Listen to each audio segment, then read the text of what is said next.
Ora, cá estamos, está aberta a Praça da Fundação, desta vez com um livro da coleção Retratos, da Fundação Francisco Manuel dos Santos, um livro assinado pela jornalista Ana Catarina André, com o título Os Pombos da Senhora Alice, envelhecer em Portugal, e é este justamente o tema desta grande reportagem. Viva Ana Catarina André. Já vamos saber quem é a Senhora Alice, vai ter de nos contar daqui a pouco, a Senhora Alice que dá título a este seu livro.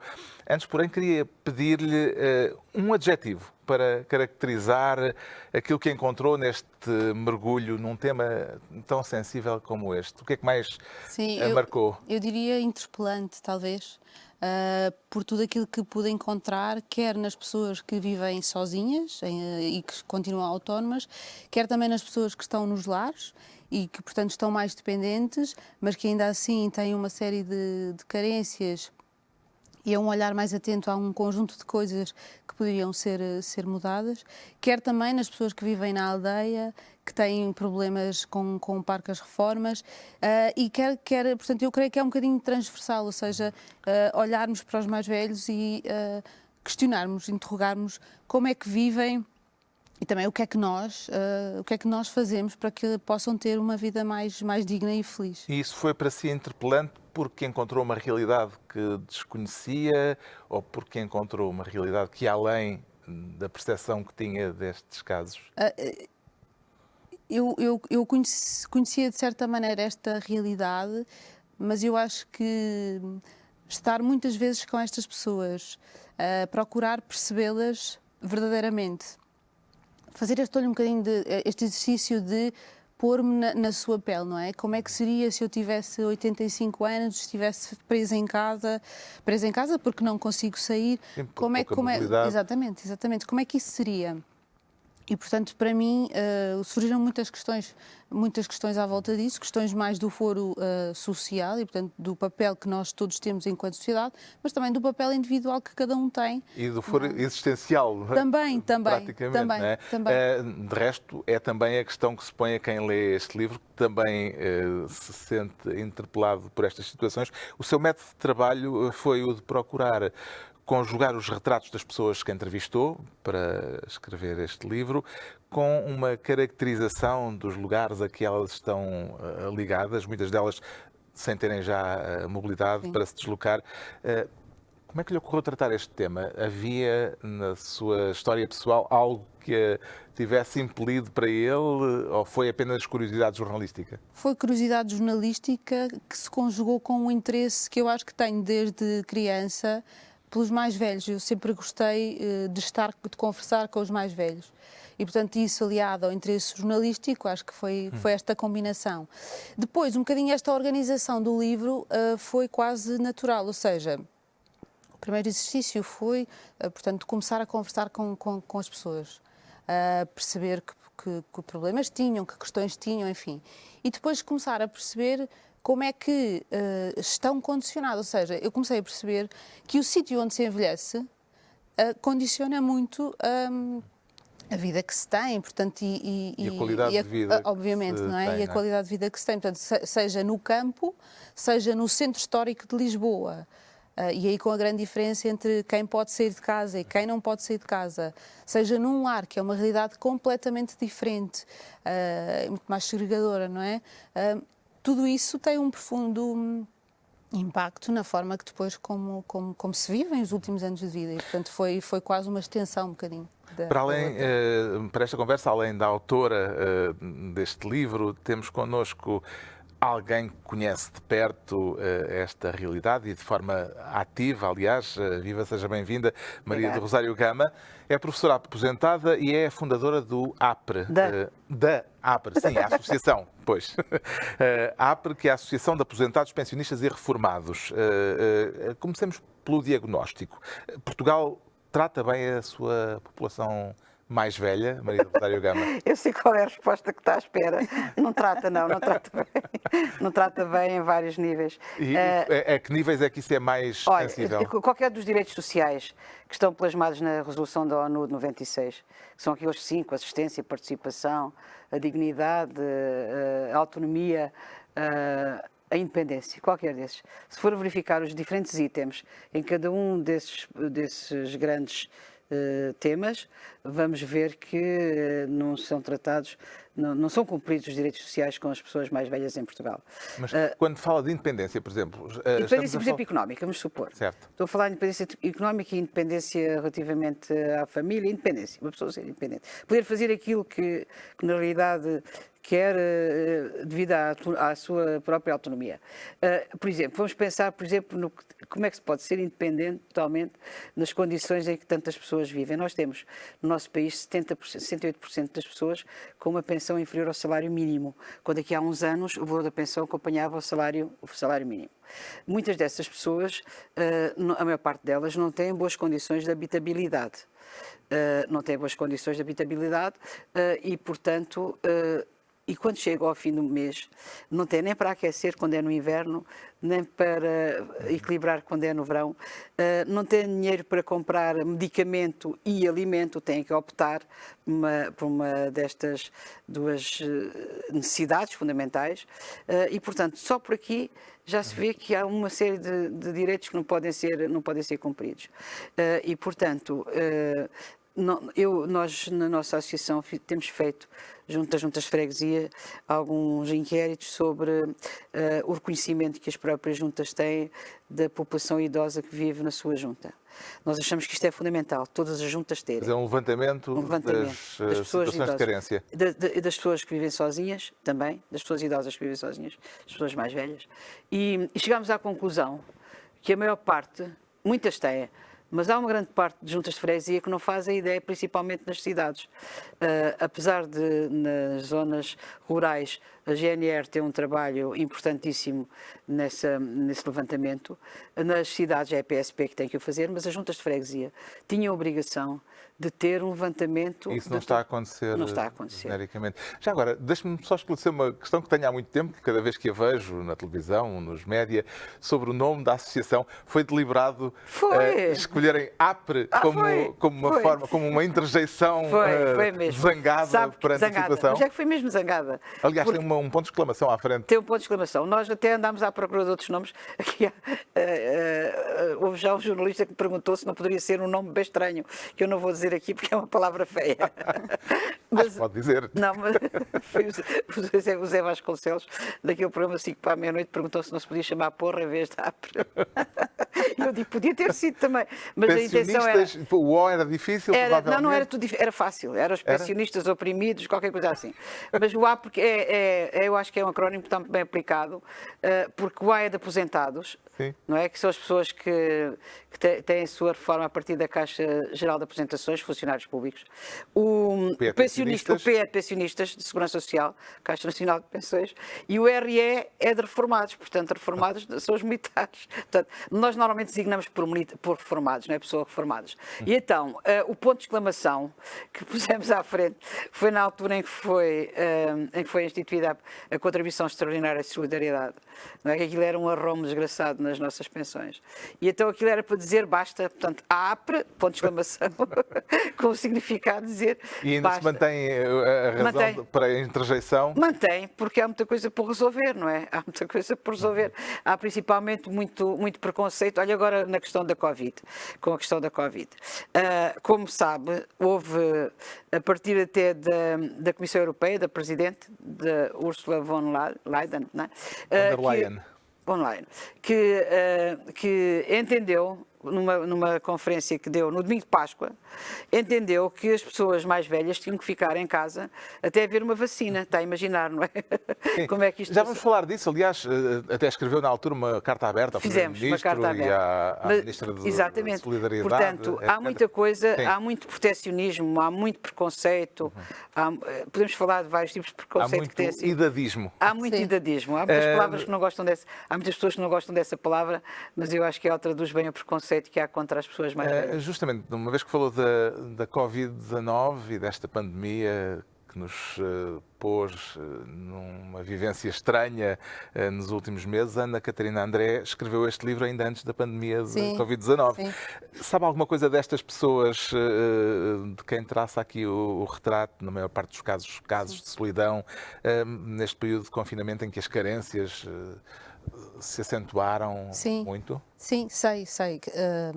Algumas destas pessoas, comentava, inclusive antes desta nossa conversa, que umas 3 semanas depois do início do confinamento, liguei à senhora Alice, portanto, que dá título ao livro. Já vamos revelar daqui a pouco Sim, quem é e a primeira reação dela foi começou a chorar, quando eu lhe telefonei, portanto, porque a solidão que ela vivia e, portanto, o facto de não ter família agora agudizou-se ainda mais. Acentuou-se porque não podia sequer sair Sim, de não casa. podia sequer sair de casa e não podia ir ao café, que para pessoas em idade ativa pode parecer mais um pormenor, não é? Mas para pessoas mais velhas uma ida ao café tem uma importância muito grande no E dia ver a os dia. netos, por exemplo, No cotidiano, sim. é capaz de ter uma coisa, Sim, um sim. aspecto também bastante Sim, delicado, não é? e, portanto não vi, telefonei a vários deles e não houve nenhuma história, infelizmente não posso dizer que tenha tido um relato positivo sobre Sim. este confinamento, a nível também da solidão e daquilo que são... Imagino que nestas pessoas uma situação como esta acabou por ter um impacto muito maior ainda, como referia, Claro.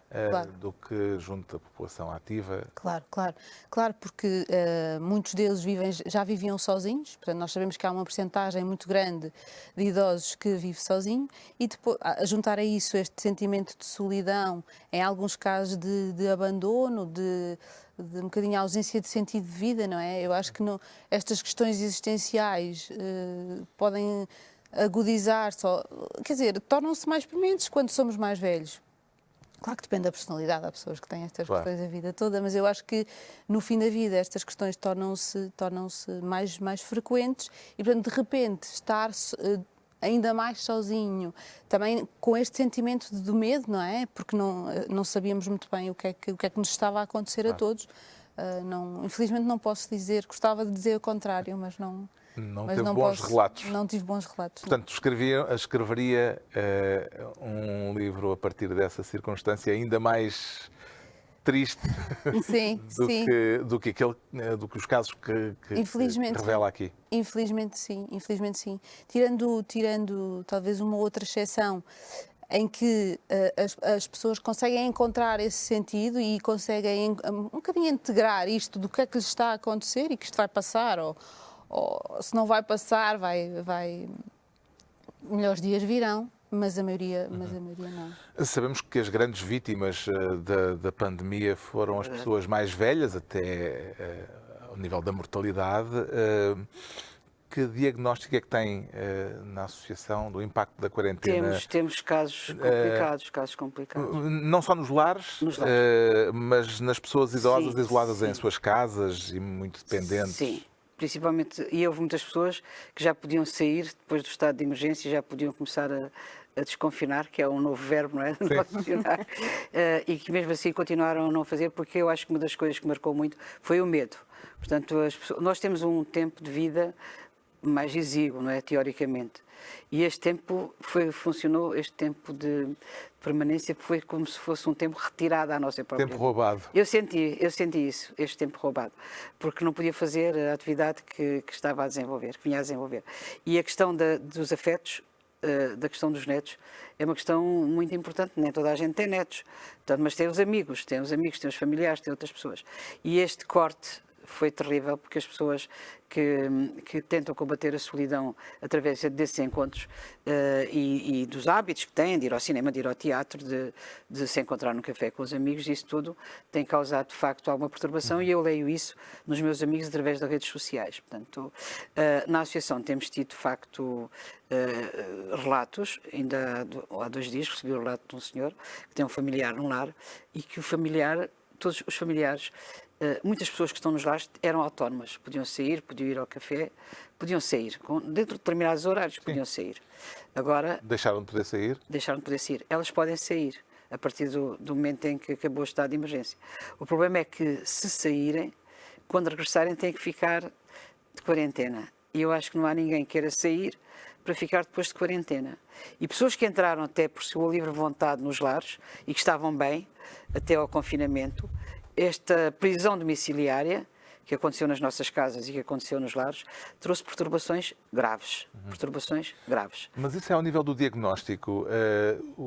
Gostava de perceber se vê alguma alternativa, algo que não foi feito como devia ter sido feito, ou se estamos perante uma circunstância inevitável. Por exemplo, aquela carta que escreveu no dia 21 de Abril, a carta aberta, ao Primeiro-Ministro, à Ministra da Saúde, à Diretora-Geral de Saúde e à Ministra da Solidariedade, da Segurança Social. O que é que a indignou na situação ao ponto de escrever aquela carta? O excesso de protecionismo. Portanto, mas a alternativa ao protecionismo não seria correr-se um risco ainda maior do que aquele que vitimou tanta gente? As pessoas, de um modo geral, conseguem preservar-se. Eu sabia bem o risco que corria. As pessoas que... Eu há pouco estava a dizer à Ana que as pessoas que estão na nossa associação e noutras eventualmente, sabem que as pessoas ficaram com medo, foram muito avisadas e, portanto, tomaram os devidos cuidados, tanto que ficaram em casa. A questão do excessivo protecionismo era o facto de nos poderem obrigar a ficar em casa até haver a tal vacina. Porque quando uma pessoa... Eu saí sempre, no estado de emergência, com a devida proteção, com máscara, com o distanciamento social. Eu saí sempre, não vi os meus netos, portanto não vi pessoas de família, não estive com pessoas de família, mas saí. E outros fizeram o mesmo, com os devidos cuidados, porque nós temos medo. Eu acho que as pessoas que têm uma velhice saudável e autónoma, têm medo de morrer, porque eu tenho 71 anos, não é? E, portanto, um futuro curto, relativamente àquilo que já vivi. Nenhum de nós sabe qual é. Nenhum de nós sabe, mas teoricamente, digamos teoricamente. E, portanto, preservamos-nos. E foi um bocado isso, porque eu pensei, se a pessoa se for frágil, se tiver doenças, então sim. Então tem que haver proteção para as pessoas mais velhas, como tem que haver proteção para as pessoas mais novas doentes, diabéticas, com diferentes doenças. Agora, haver um programa especial de proteção, haver uma proteção especial para as pessoas que sentem que elas próprias sabem autoproteger, isso foi o que nos levou a fazer a carta, dizendo que deveriam tirar daquela listagem essa proteção especial para as pessoas com mais de 70 anos. Proteção especial para quem tem mais de 70 anos, mas que seja doente, que tenha outras morbilidades. Agora, para as pessoas de 70 anos ou mais, que são tal como as pessoas de 40 ou 50, que têm uma vida ativa e que podem elas mesmas tomar conta de si, então eu acho que houve muitos artigos que vieram a seguir, ou na mesma linha mais ou menos, de pessoas que costumam escrever, aparecem várias vezes, exatamente nesta linha de deixem os velhos decidir o que é que querem, deixem os velhos decidir. Portanto, nós não queremos morrer, nós não queremos ser infectados, nós sabemos preservar-nos, nós não queremos é ter uma proteção especial que nos obrigasse a ter um tratamento diferente daquilo que tem uma pessoa de 50, de 60 anos. Eu às vezes a brincar dizia, o meu marido tem menos de 3 anos que eu. Eu tenho 71, ele tem 68, e assim ele pode sair, mas eu não. Ele pode ir aqui. Eu não posso ir ficar em casa, não podia ser. Não, mas isto agora é só para dizer que, de facto, essa proteção especial justifica-se para quem está doente e para quem está e que tem vários, corre vários riscos, não é? Uma pessoa idosa, diabética e com outros problemas, hipertensa ou qualquer outra coisa, aí necessita... Sentiu nisso uma espécie de excesso de paternalismo? Exatamente, eu acho que isso menoriza, digamos, as pessoas mais velhas. Corresponde, parece-lhe que corresponde a um hábito social comum? Não tenha dúvida. O nosso slogan é não somos descartáveis, porque facilmente nos sentimos descartáveis. A população da minha idade e outra, que teve experiências interessantes durante a sua vida ativa, tem sido sempre descartável. Repare que mesmo quando há equipas, a nível dos ministérios, nós temos contestado imenso isso. Uma equipa, por exemplo, para tratar do envelhecimento. Quem é que mais sabe do envelhecimento do que nós? Não são os jovens da idade da Ana que sabem mais do que nós que já estamos nesta fase. É muito bom ela escrever, eu gostei imenso. Aliás, eu se desse um título ao livro, gosto de ter imenso desse. Mas aquilo que une este livro todo, a linha do livro, é a solidão. Em todos os momentos. Não é a solidão de quem vive só, mas pode ir para a rua, a solidão de quem vive preso em casa, a solidão de quem vive nos lares, a própria solidão de quem vive... nas repúblicas que falou. Solidão. Portanto, isto será, para mim, foi o que detectei a partir daquele livro. E, portanto, é um bocado isto.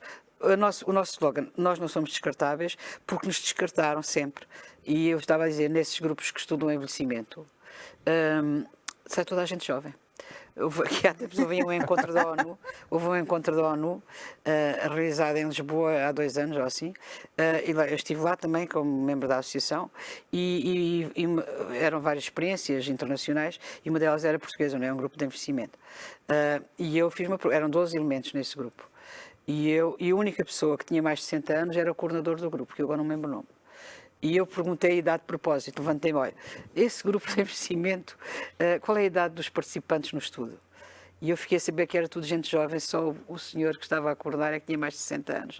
E eu fico indignada, porque acho que nestes grupos de estudo podem recorrer às pessoas que são mais velhas, que têm a experiência de vida, não é? Têm a sua experiência de vida e têm conhecimentos que podem transmitir. Nós não somos aproveitados. As pessoas velhas não são aproveitadas. E há muitas pessoas, nós na associação temos pessoas que ocuparam muitos cargos e que têm muitas potencialidades e que poderiam, por exemplo, dar contributos a vários níveis e nós não somos aproveitados para nada. Aqui há uns anos houve um responsável político que chegou mesmo a falar Peste grisalha. a que se chamou a peste grisalha e não estava a ser irónico na altura. Detectou no trabalho de campo que fez para o livro sinais do tal idadismo, que já referimos há pouco, Sim. a segregação por razões de idade? Sim. E em quase todas estas realidades. E muitas vezes é uma coisa muito enraizada na cultura, na forma como nós, desde pequenos, somos ensinados a lidar com os mais velhos. Coisas tão simples, por exemplo, nos lares, como quer a sopinha. A sopinha O diminutivo. O diminutivo, quer dizer, é simpático porque é carinhoso, mas é uma expressão que nós usamos para as crianças e, portanto, há um grande paralelismo entre a forma como nós tratamos as crianças e a forma como nós tratamos os mais velhos. E claramente há uma grande diferença, não é? Portanto, entre as duas faixas etárias. E eu diria que é uma questão de educação, esta questão do tratamento e depois esta questão também de nós olharmos para o mais velho com preconceito, como aquele que já não é capaz, como aquele que precisa de ser aconselhado ou a quem nós precisamos dizer o que é que tem de fazer. Muitas vezes os filhos tratam-se os pais, não é? Portanto, há quase ali uma inversão, não é? Quando os pais chegam aos 80, os filhos dizem, pai, faça isso, mãe, faça aquilo. Portanto, há ali uma inversão e depois toda a outra questão do preconceito que tem a ver com as questões financeiras, as questões de exploração, de que muitos idosos também são vítimas, não é? Por parte dos familiares e que aí muito mais do que exploração é crime, não é? Mas que tem a ver com este olhar desfasado ou enviesado para o mais velho. Mas, pondo de parte estes casos extremos de exploração, de casos já na área do crime, quando houve expressões como esta que a Ana Catarina referia, de falar da sopinha ou de... Havia ainda pior, a papa. Deixe-me só perguntar-lhe isto. Depois quero acrescentar à sopinha. Deixe-me só perguntar-lhe isto em relação à sopinha ou em relação às expressões destas. O que sente mais nisto é a infantilização ou o traço, digamos, carinhoso que pode estar envolvido? Não, a infantilização, eu sinto. É porque o tratamento não é a sopinha, é o tratamento por tu, Mariazinha. Então não queres comer agora a sopinha? Ó, Pedrinho, vamos lá. Eu acho isto horrível. Eu acho que as pessoas, quando estão nesses espaços, devem manter o estatuto que tinham antes. Eu não vejo, por exemplo, a pessoa mudar de estatuto. A mim, se me chamarem professor, acho que está bem. Vou para um lar, professora Rosário, ou doutora, como quiserem, ou engenheiro. Eu acho que a pessoa não pode perder o seu estatuto. Eu não admitiria nunca que num lar me chamassem por Rosarinho, Deus me livre, e muito menos por tu. Porque eu acho que não é uma infantilização. E isso ainda as pessoas já são frágeis. Já estão fragilizadas porque estão naquele espaço. Porque a maior parte delas não foi para lá de vontade própria, a maior parte das pessoas. Sim. E essa fragilidade aumenta com esse tipo de tratamento. Isto é uma coisa, bem para além de todas. Eu há pouco estava a dizer à Ana que a Covid trouxe-nos alguns ensinamentos, digamos, de coisas que poderiam modificar-se.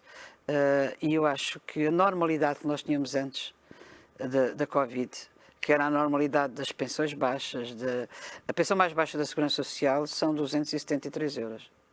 É impossível viver com 270.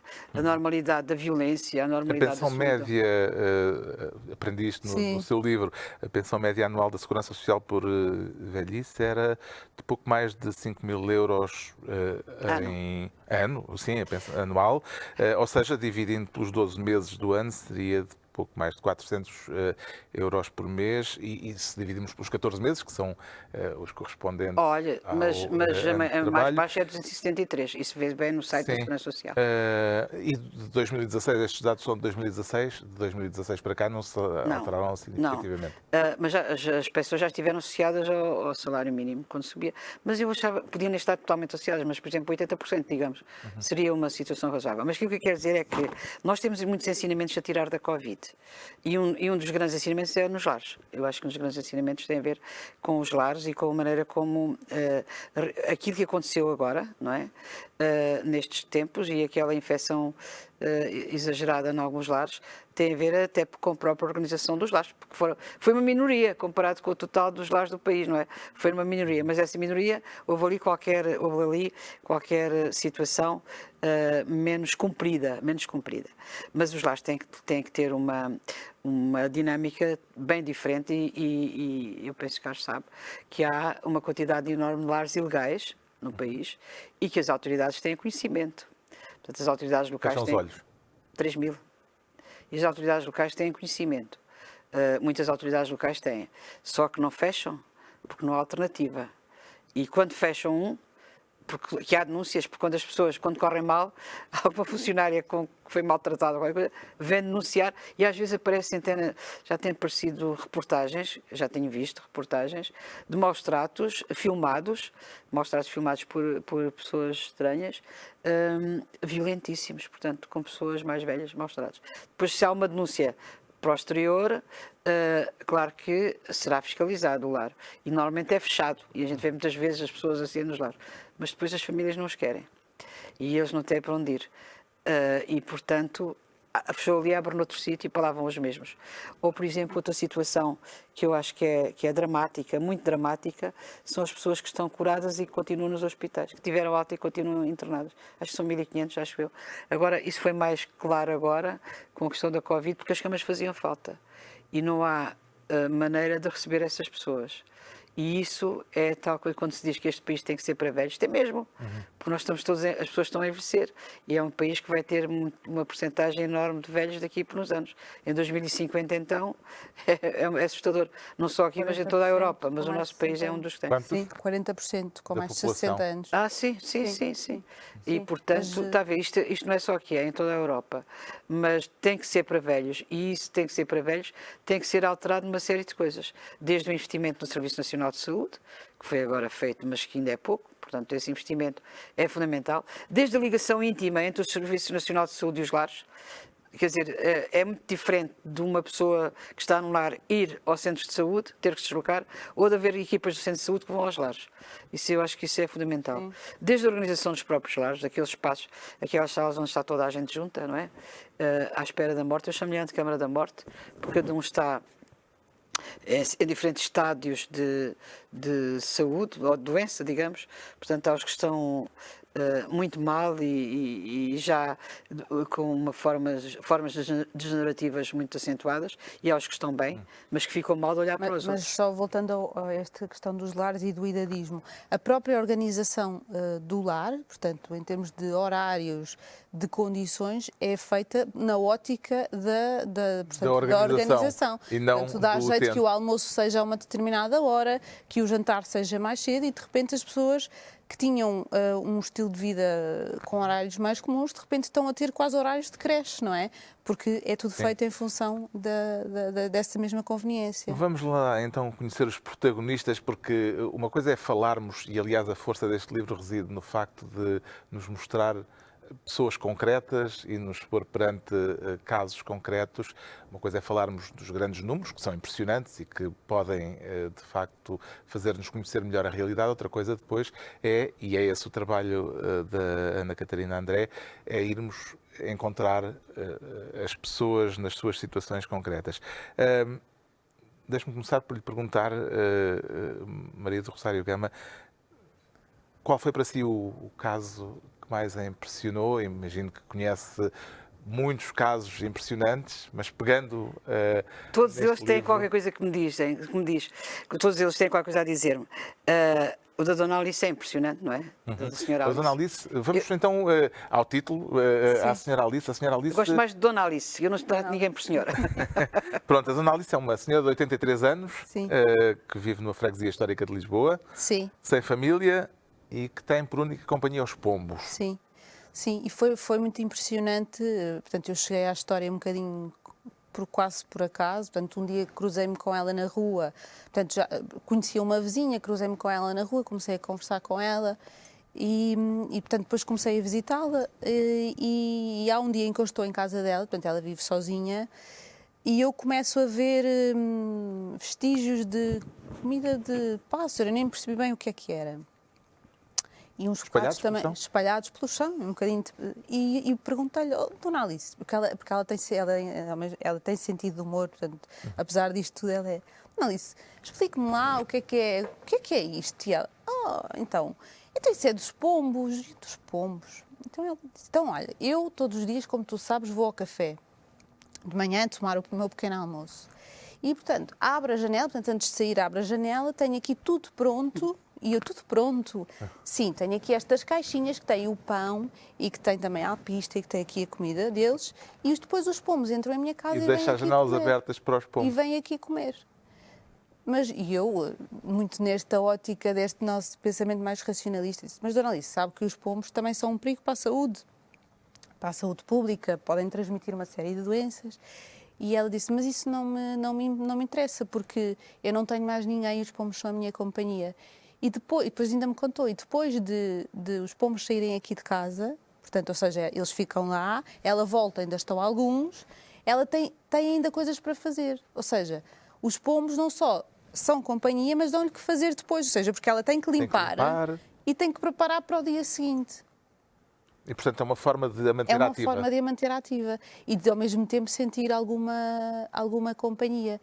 E eu acho que, por muito racionais que nós queiramos ser, numa situação destas, dizendo, mas os pombos podem ser um perigo, os problemas respiratórios, enfim, tudo isso, quando alguém nos diz que é ali o seu único reduto de companhia ou de felicidade no dia, eu acho que o silêncio é a resposta que se tem, não é? O papel dos pombos é mais importante para a Dona Alice do que propriamente o perigo que eles podem representar ou o problema que eles representam. Sim. Há no livro histórias de grande dignidade, mas há também histórias, diria, de degradação extrema. Por exemplo, o caso de Lucinda, uma septuagenária que vive num beco de Alfama, que é uma pessoa que vive em situações... uma situação muito degradada pela sua descrição, não é? Sim, é muito degradada. Cheguei a ela também uma vez, eu acompanhei algumas vezes a comunidade Vida e Paz, depois acabei por não explorar muito isso no livro, mas eu queria perceber um bocadinho nesta população sem abrigo, que percentagem é que havia de pessoas mais velhas, e felizmente não há muitos, são poucos os mais velhos dentro desta população, mas um dia que estava com a comunidade Vida e Paz, conheci a Dona Lucinda, que se alimenta, com as doações da comunidade de Vida e Paz e de outras associações semelhantes, e portanto depois disso, ela contou-me que ia ali todos os dias buscar comida, e eu disse-lhe então, e até foi ela que me convidou, quero ir à minha casa, e uns dias depois confrontei-me com um cenário de facto muito degradado, em que a casa dela tinha insetos, portanto eu nem sequer entrei, portanto fiquei à porta, insetos, lixo, sujidade, numa situação de saúde pública. Essa é a senhora que faz bonecas de trapo? Faz bonecas de trapo, sim, diz ela para vender aos turistas. Confesso que não sei se ela vende algumas. Bem, agora não vende seguramente porque não há turistas. Não, agora seguramente não vende, mas que é um bocadinho o refúgio que ela encontra ali para fazer alguma coisa. Ao mesmo tempo, a própria junta de freguesia, e depois eu contactei a junta também porque cabe a quem se depara com este tipo de situação tão degradada fazer alguma coisa, e de facto é recorrente aquele tipo de situação ali com ela. Felizmente foi o único caso de mais degradação da própria habitação, das próprias condições de vida que eu encontrei. Todos os outros, apesar das carências, não chegaram a um cenário Imagino extremo. que a Maria do Rosário Gama, com a experiência que tem, com o contacto que tem, nomeadamente a partir da associação, não encontrou nenhuma surpresa especial nestes retratos. E não é? até houve alguns que refletem situações que nós conhecemos, por exemplo, a questão da gestão do dinheiro por familiares e o abuso.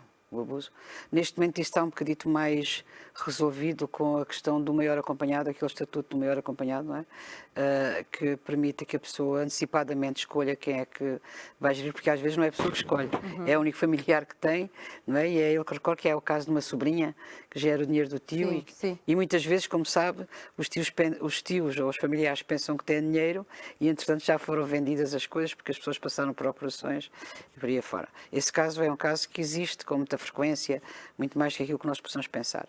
E depois acho que é o Sr. Vítor que faz a sua planificação com medo de se esquecer. Sim, é muito engraçado. Porque ele escreve tudo, não é? Escreve tudo, porque ele antevê a possibilidade de vir a ser uma pessoa com dificuldade, já para se lembrar daquilo e daquilo outro. E então aquele registro que ele faz, e que não se importa de ir para um lar. Fiquei com essa ideia, não é? Acho que é o Sr. Vítor. E que eu escrevi muitas coisas sobre o seu livro. Fui tirando muitas notas, exatamente por causa dessas imagens, porque tudo isso são casos que nós conhecemos de outras situações e até de outras escritas e de relatos que temos e que são reais, portanto são casos que mostram a angústia de quem vive só e do medo que tem do dia da manhã quando perder faculdades. Aquilo que as pessoas normalmente da minha idade dizem, ninguém quer chegar a essa situação de perder esse tipo de faculdades, não é? Ou Alzheimer e essas doenças degenerativas, as pessoas querem morrer antes que isso aconteça.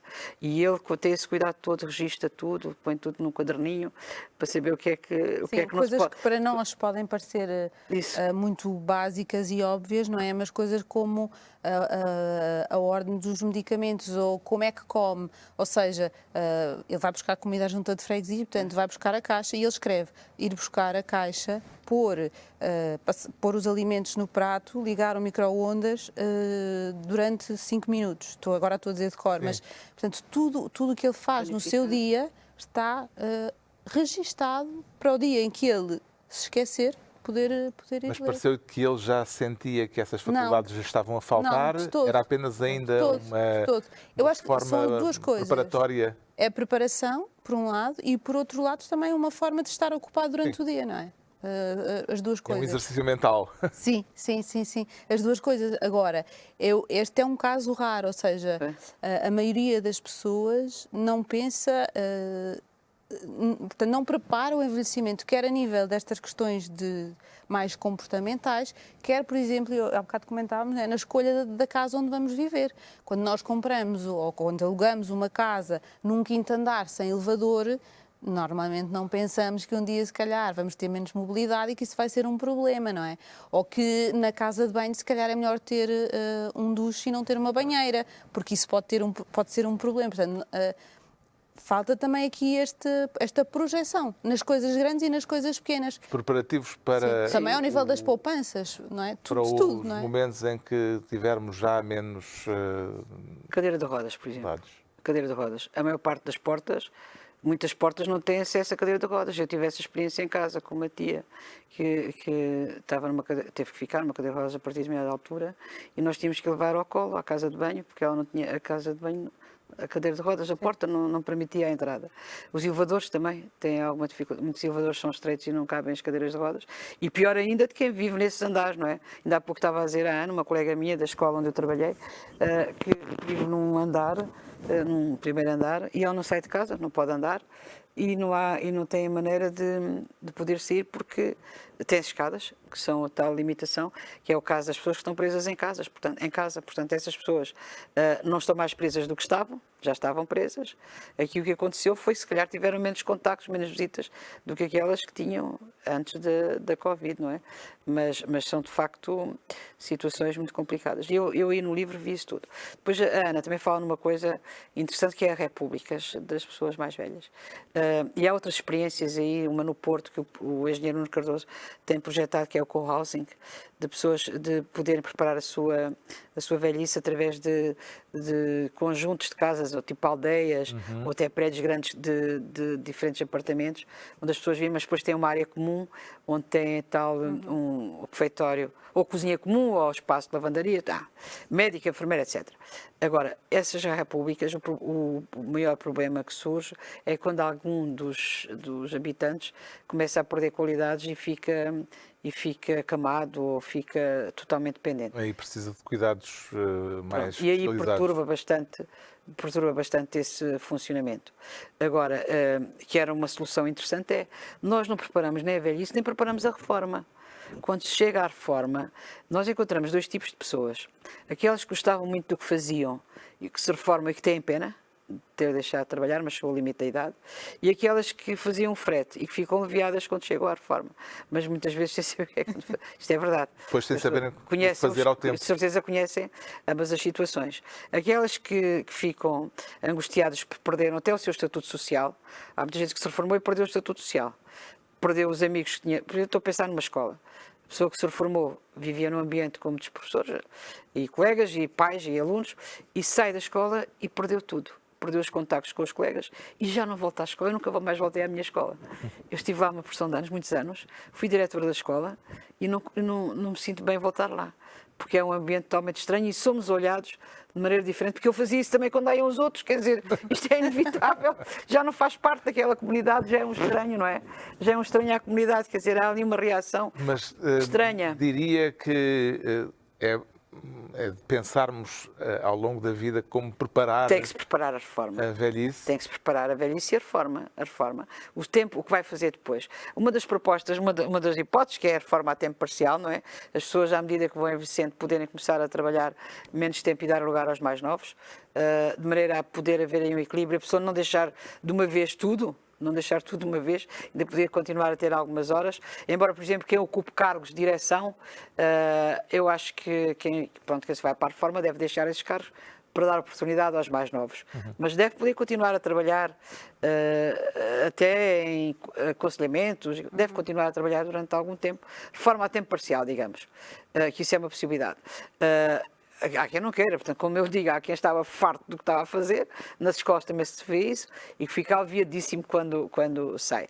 Mas quem preparar a sua reforma pode prepará-la fazendo logo projetos para aquilo que quer fazer, para aquilo que... Mas eu acho ainda nesta questão... E na habitação, então, não quero saber o que há a fazer.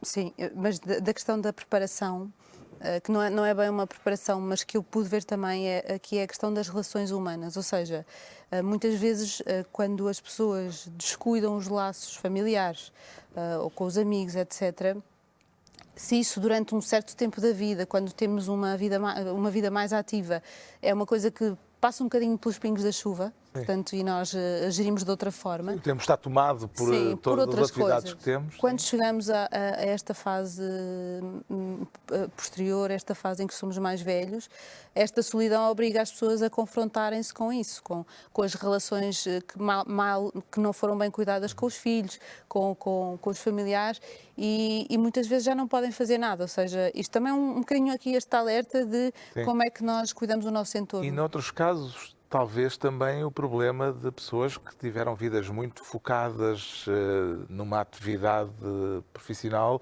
sem encontrarem uma rede de interesses para lá da atividade cotidiana e que depois, quando a atividade profissional termina, acabam por se ver confrontadas com o vazio.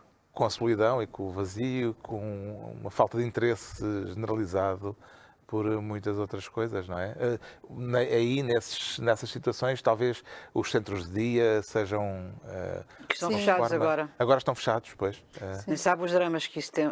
Pois, porque é um meio, é um ponto de socialização muito importante. E uma resposta também, uma não é? resposta. Para essa Aquilo que está a vazia. acontecer agora, que as pessoas que têm os centros de dia fechados vieram aqui para as suas casas, e há situações que foram resolvidas com o apoio familiar em terras mais pequenas.